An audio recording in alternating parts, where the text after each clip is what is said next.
just sitting here hanging out. Yeah, me too, little man. Just kind of relaxing. And I started to think, what's my favorite part of a model to build? You know, how some guys are really good at doing bodies and some guys really do chassis, interiors, that type of thing. Um, okay, there, little guy, you gonna make it through this? It's lot of yawning you're doing there. And I started to think about it. And I'm kind of curious, what are you guys? What is your favorite thing to do when you're doing a model? For me, one of my favorites is the engines. I love the building the engines, painting them, doing the detailing on them. And there he goes again, little man. You know, all that partying at night, it catches up with you. You're not a puppy anymore. And so I thought I'd show you guys a couple of examples of engines. And let me know in the comments, what do you guys really like to do? I mean, as you know, if you watched my last video, I love detailing the crap out of everything. And engines are no less detailable, if that's a word, than any other part of the car. As a matter of fact, for me, they're the most fun because you can do weathering, you can have a shiny finish, you can have flat finishes, you can do all sorts of heat treated effects. Just a lot of stuff that makes the model building experience fun. So let me just show you some of my stuff and let me know in the comments. How do you guys feel about it? What's your favorite part of the car to build? And let's have a conversation about that. Okay, our first example is the AMT 68 Corvair engine. You can see how it started and how it ended as a fully detailed engine with all sorts of extra bits and pieces added to it. The paint applications, I think, are really what make this particular engine work. As you can see, all the weathering attached done to it, it just really makes it look like a used engine. Here we have my current project, which is the Admiral Cabriolet from ICM. Now this one I went into a full detailed video on exactly how I did everything that I did here. Now this one I thought was going to be a disappointment because it comes with half of the engine attached to the chassis and the other half of the engine that you build. But once I got it done and all the paint applications applied, it actually came out looking pretty nice. As you can see here in the palm of my hand, it's got very nice details to it. Everything is crisp and well made as is usual for Tamiya. Even though it was a very simplified build, once all the paint applications were applied, it really came out looking nice. And with the engine compartment done up, it was a really fun little project. Now, here we have an interesting case. As with this car, you wouldn't even see the engine once it's all completed. I mean, you can barely see any of it. But it was such a finely molded piece with so many details, it just couldn't help but go over the entire thing and detail out as much as I could. It really was a fun engine to build, and I really enjoyed the whole process of it. This was another really interesting one, as the engine detailing left a lot to be desired. I mean, this kit just didn't have details where they should be, had them where they shouldn't be. Wasn't really very well made. But after it was done, it really looked nice. I went and added aftermarket pulleys just to fix the mess that the belt section was. The same kit came with a V6 engine that was optional. I wasn't going to use it, but then I decided to build it up as I thought, well, if the four cylinder came out looking pretty good, how bad could this be? And yeah, it required a lot of work, but once it was painted up, again, the paint applications really made all the difference on this kit. This has to be one of my all-time favorite engines of all the kits that I've built, as I own a real Fiero and I was able to grab all of the details that I needed from the real car and then transfer them here.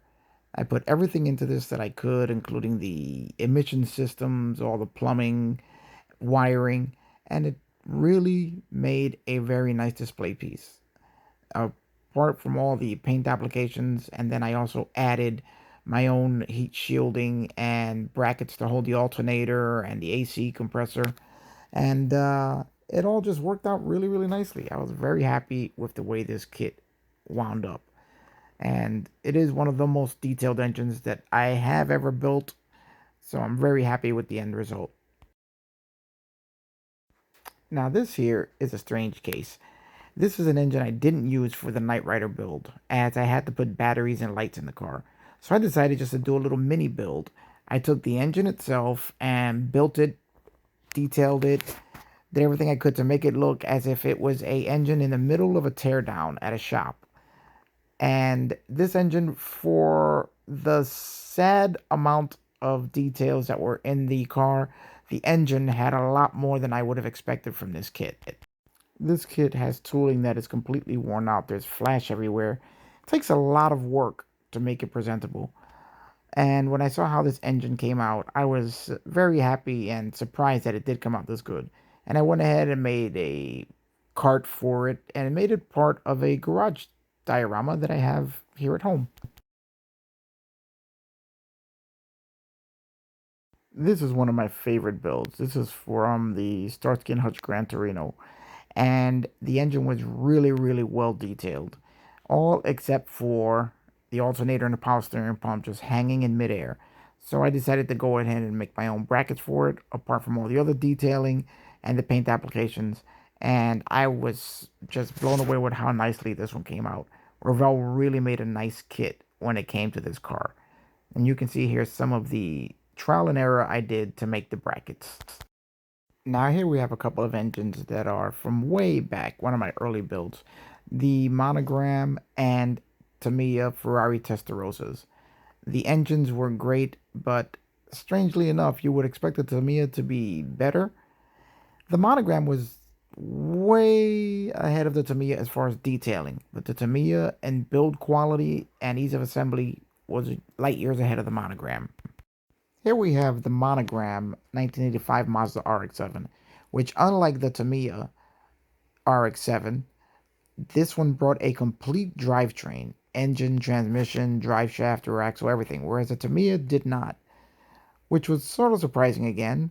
This Revell kit was so well made you would swear it was done by Tamiya.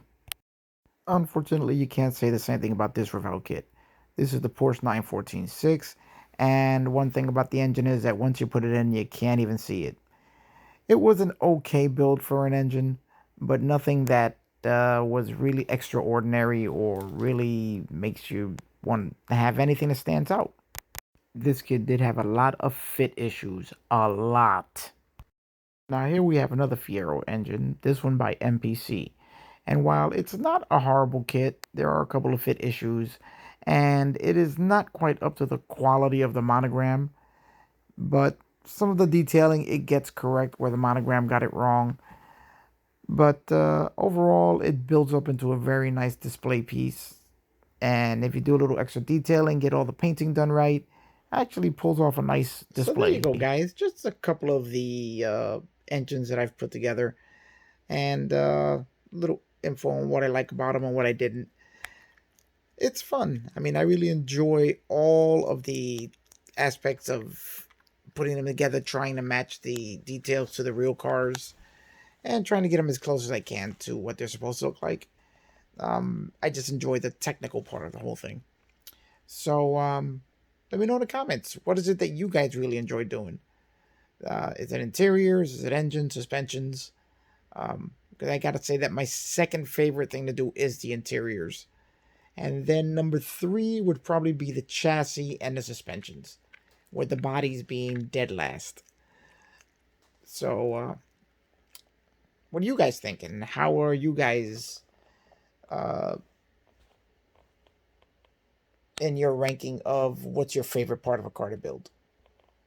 Let me know on the chassis. Me and, well, Maddox and I, we will be looking it over and reading all your comments. And I'll let you know what he thinks as well. All right, I'll see you guys on the next one.